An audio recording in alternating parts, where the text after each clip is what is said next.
All right, check 1, 2. Just making sure you can hear me okay. And see me okay. Okay, it looks like everything's good. All right, hey everybody. Thank you so much for joining me. This is another workshop where we're celebrating the release of my guitar course, Guitar Solos, which you can find over at guitarzoom.com. We've been talking about, in the last couple of workshops, we've been talking about a technique called meandering and how to develop it and how to expand it, that sort of thing, to really develop your ability of being able to get creative and confident as you move across the fretboard, both in tempo and in creative motion. So if you haven't watched those workshops, I would strongly recommend that once we're done today, that you go back and you check those out. And again, do me a favor, if you get a chance, head over to guitarzoom.com, check out my guitar course, Guitar Solos, and see if it's something that might help you. So let's go ahead. In this one, what we're going to be doing is we're going to be talking about some simple ideas to develop melody. Now, this is really just an expansion on our meandering topic that we've been talking about, okay? So we talked about developing the meandering, we talked about breaking it into pieces, which is really what phrasing is. And now what we're going to do is we're going to start trying to make just a basic connection to melody on top of that meandering. So if we think about it, again, if my chord was A minor,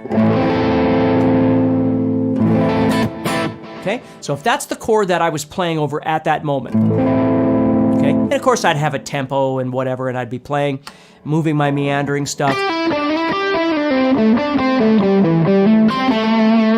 like we talked about before. But now what I want to do is I want to start thinking about the end note, the last note that I'm going to play. And if you watched the last workshop, you know that I had mentioned that we weren't worried about that at that point because we were developing other elements.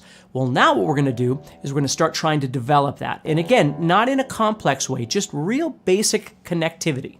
So if we knew that there was an A minor chord underneath us, of course, as we're meandering, we can start directing ourselves and our motion, our meandering,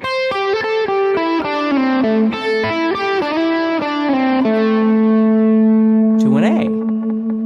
Now, of course, it would be nice to know where some of those A's are, right? So we've got an A, of course, down here on the 5th fret. We've got an A right here on the 7th fret. We've got an A right here. We've got an A over here on the 10th fret. And, I mean, there's A's all over. 12th fret here, 14th fret here. But the point is whatever position you're meandering in or positions that you're meandering in, you want to start trying to target some of these notes. So if I was up here, that might be a really good spot to land on. And what I want to do is I want to start thinking about the phrasing. Do I want a longer phrase that kind of rolls around that A and then comes in? Or do I want a quick little phrase that just moves in and connects to the A? Or do I want to...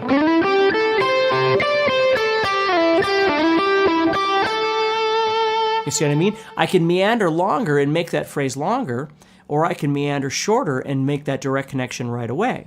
So that's a really great way. And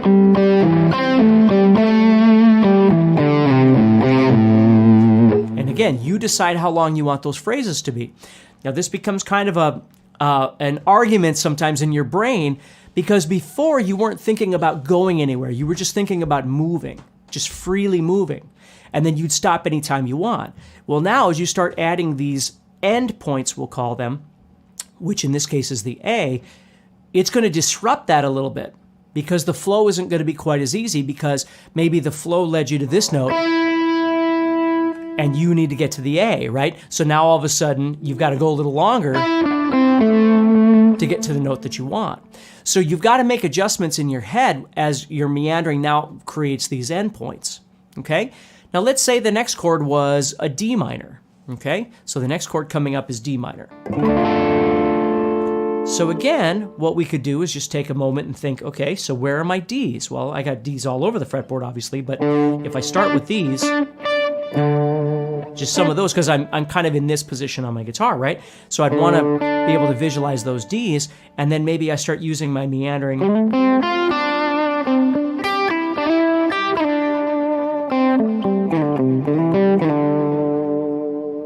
Start landing on those Ds. So if my backing track that I'm trying to play over, and again, please remember that backing tracks, they're all over the place. You can buy them, you can find them on YouTube, you can find them all over the place. The most important thing is finding a backing track that meets you where you are. If you're practicing meandering at 120 beats per minute and you're trying to do it in A minor pentatonic, for instance, so you find a backing track that's in G minor, it's 160 beats per minute, it's not going to help this. It can help all kinds of other things, and that's wonderful, but you're not going to be able to develop this concept. So what you want to do is you want to try and find a backing track that fits where you are. If you're practicing A minor, find one in A, or use a piece of software and shift transpose it to the key of A. I use a piece of software called Amazing Slowdowner by RONI, Ronnie Music, but there's all kinds of different ones out there that you can use.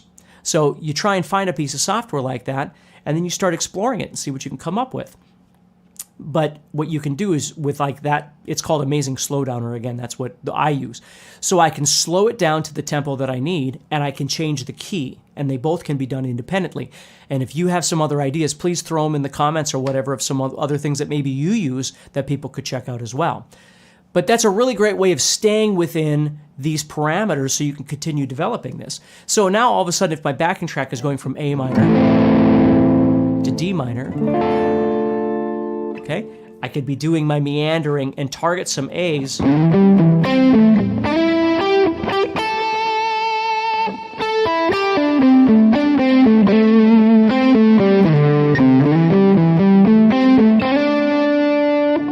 then when D comes up, I start targeting that D. And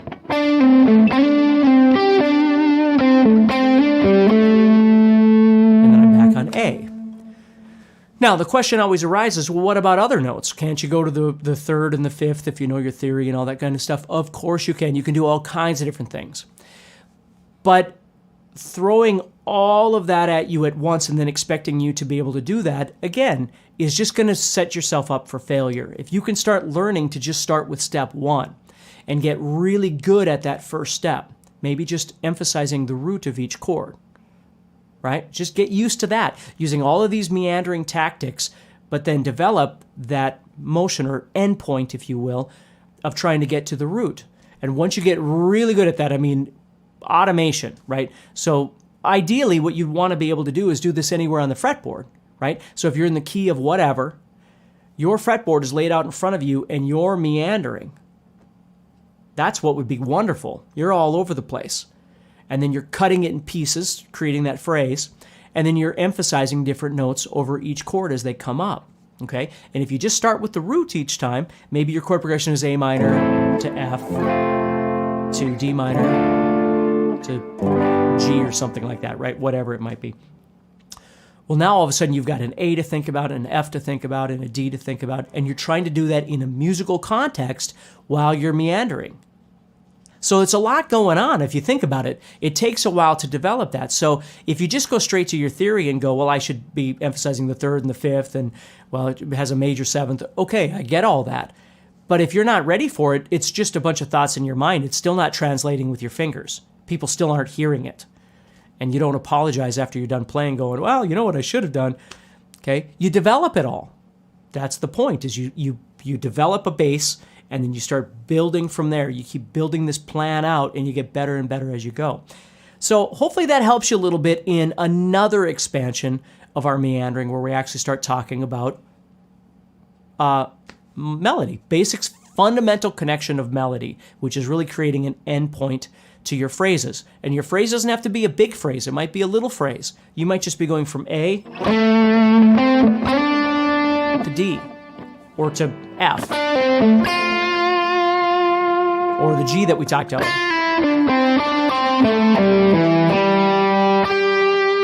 Right? Again, whatever it is that you're doing, but it's a great place to start. So hopefully that helps you a little bit. Again, do me a favor, head over to guitarzoom.com, check out the guitar course guitar solos that I have, see if it's something that might be able to help you. Otherwise, make sure you subscribe and join me on YouTube or wherever it is you're watching me, Instagram or Facebook or whatever. And we'll just keep going from here. Let's see. I'm just trying to see where we're at here. So we got meandering with phrasing. We're talking about melody now. And in our next one, we're going to start developing a little bit of left and right finger strength and dexterity. So we're going to talk about legato practice, that sort of thing. Kind of get you going a little bit with that if you need help too. So take care, and I'll talk to everybody soon. And